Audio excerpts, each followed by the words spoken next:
Europe 1. Vous écoutez Culture Média sur Europe 1, 9h30, 11h avec Thomas Hill et vos invités ce matin, Thomas. Et oui, je reçois ce matin Bruno Berberès, directeur de casting de The Voice, et Zazie qui rempile pour la 7e fois comme membre du jury de l'émission de TF1. Quand on vous le propose, vous dites oui tout de suite ou vous avez quand même un petit temps de réflexion, Zazie ? Ça dépend de mon emploi du temps. Là, en l'occurrence, j'avais un peu ma tournée, donc c'était comment je vais faire. Et puis en fait, on peut aménager un peu le terrain, puisqu'ils font aussi en fonction des coachs. Le but, on ne naît pas coach, quoi. On le devient et on est appelé parce que on fait de la musique ou des concerts. Bien sûr. Et non pas l'inverse. Mais c'est vrai que oui. En fait, c'était au bout de la 3e saison que j'avais fait. J'avais hésité parce que j'avais l'impression que voilà, c'est bon, quoi. La mécanique, on la connaît. Il pouvait y avoir une petite lassitude. Mais en fait, c'est pas la mécanique qui fait l'émission, c'est les talents.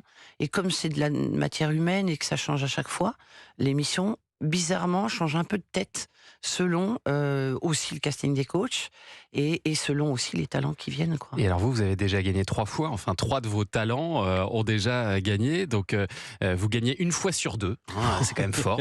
Bonne statistique. Pas mal. Est-ce que vous mettez vraiment la pression pour gagner ? Est-ce qu'il y a une vraie rivalité entre les coachs ou c'est un peu pour les caméras ? Il y a bizarrement une âme d'enfant qui pointe, mais enfant capricieux de 8 ans et demi, en disant c'est pas juste le tap, voilà. Le même qui jouerait au Monopoly en disant ouais mais c'est toujours toi qui as la rue de la paix. En fait on est rue de la paix. Au début, en fait il y a forcément un esprit de compétition parce que quand par exemple on est 4 coachs à se retourner, faut y aller, quoi.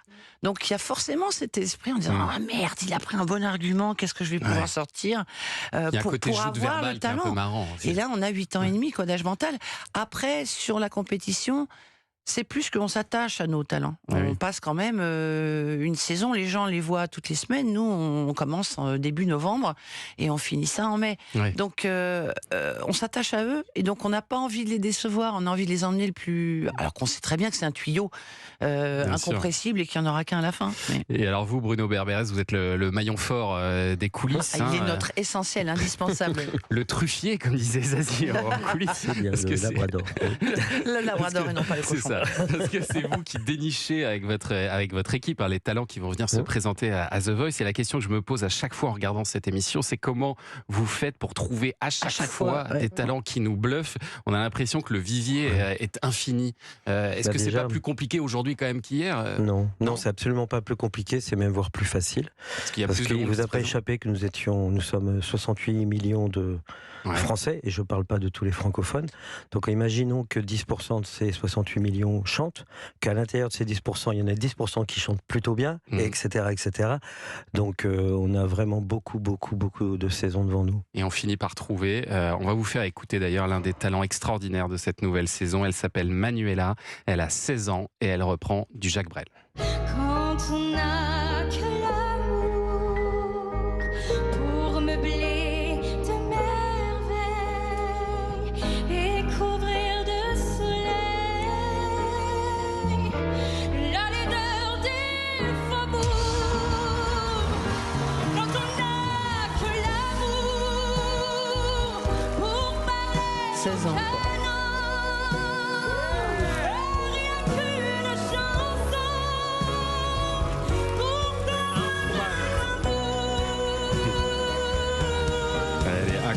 Elle est incroyable, effectivement. Elle sort d'où, elle, par exemple, Bruno Berberès ?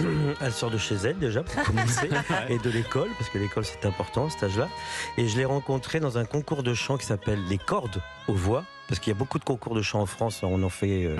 je vais vous expliquer ça plus tard. Et elle, c'était, je sais plus, cet été, et elle est arrivée avec cette chanson. Et moi, je suis reparti avec elle en la prenant par la main, avec les parents aussi, parce qu'elle a 16 ans. Oui, forcément. Et elle, son rêve de petite fille, c'était de faire The Voice. Il faut savoir qu'elle a 16 ans. Et que la première saison de The Voice, je pense qu'elle devait avoir 2 ans, 3 ans. Et elle attendait d'avoir 16 ans, parce que l'âge minimum pour faire The Voice, c'est 16 ans. Sinon, c'est les kids. C'est The Voice Kids, Et elle attendait son anniversaire, et son cadeau d'anniversaire, et c'était cette émission. Ça touche, de toute façon, ça touche, parce que c'est là où on se rend compte que cette émission, au fil des années, est devenue un rendez-vous, une institution. un rendez-vous Elle de commence à vie, oui. marquer plusieurs générations. Et ce qu'il faut expliquer, donc, c'est qu'il y a des gens qui viennent à vous directement au casting, et puis il y a ceux que vous allez chercher, que vous allez Il y a les dénicher. Et deux. puis il va loin. Ouais. Je vais très très loin. En Vous vous souvenez Nouvelle-Calédonie. de Vulan avec la Nouvelle-Calédonie. Oui, alors cette année, on a reçu, entre les gens que j'ai rencontrés avec toute mon équipe, je crois que c'est à peu près 60 000 mails et autres. Ouais. Et on les a tous ouverts parce que souvent les artistes se demandent si on ouvre tous les mails. Oui, on ouvre tous les mails, on écoute tout. Et on a toujours ce stress de passer à côté de quelqu'un parce que ça, pour des gens qui font du casting, c'est épouvantable de se dire tiens, Bah je, oui. je suis passé à côté de Zazie. C'est dommage. Et voilà. The Voice, c'est demain soir à 21h10 sur TF1 et cette saison a l'air particulièrement prometteuse. Restez avec nous pour commenter l'actualité des médias. Oui, parce que le journal des médias de Julien Pichenet arrive dans un instant sur Europe 1 dans Culture Média avec la réponse à cette question. Est-ce que vous savez ce que font les Français pendant 2h24 chaque jour? Ils Ils sont sur leur téléphone, je dirais, non. La réponse à cette question, c'est dans un Pas moi. instant dans le journal des médias sur Europe 1. Tout de suite.